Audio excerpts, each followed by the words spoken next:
Time for the riff. You know the old saw, where there's smoke, there's fire. So when people hear strange things coming out of the Biden White House, even if they're not completely corroborated, you just have to wonder what is going on in there. The latest one over the weekend was that the administration was going to withhold ammunition from Israel. This, even though Congress just passed a supplemental foreign aid bill mandating war assistance to Israel. So where is that rumor coming from? The White House won't say anything about it. Go figure. One thing's for sure, every time the Bidens use the word de-escalation, it's a modern synonym for appeasement. Why won't Biden enforce sanctions against Iranian oil or stop China from financing 2 wars against the U.S. by purchasing Iranian and Russian oil? The only rumors we hear about are sanctions that are not being enforced. Tough sanctions not being enforced. In other words, these are bad rumors, not good rumors. There's a difference, you know. Ronald Reagan once talked about bombing Moscow in 15 seconds. Remember that? But, you know, that was only a warm-up joke before his radio broadcast in the early 80s, right? It was just a joke. Then Joe Biden comes out and talks about both-sidism, that anti-Semitism and Islamophobia are equal problems in the campus riots everybody witnessed last week. Really? Both sides? Did any of you see a protest against Islam last week at Columbia or UCLA or any of the other dozens of schools? Looked like blatant anti-Semitism to me. Hate crimes, civil rights discrimination, worthy of prosecution and college defunding.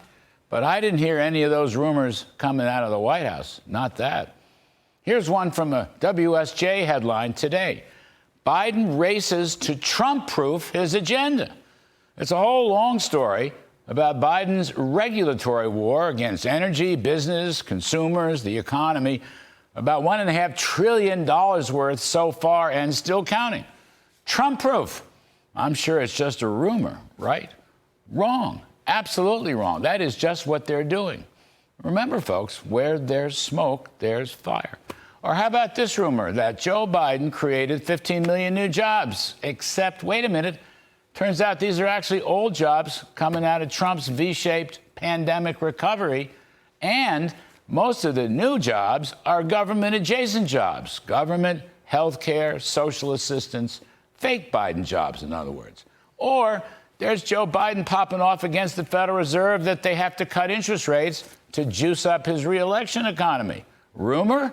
No, he's actually said that 3 times. Liberal media don't want to report it, but it's out there.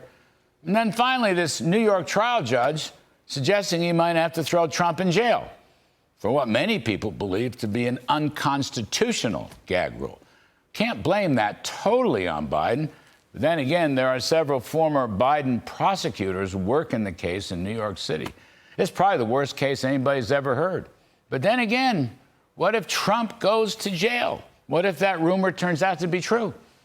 I'm going to guess that Mr. Trump's polls would go up at least 10 percentage points, and he would fundraise another $50 million in the next 24 hours.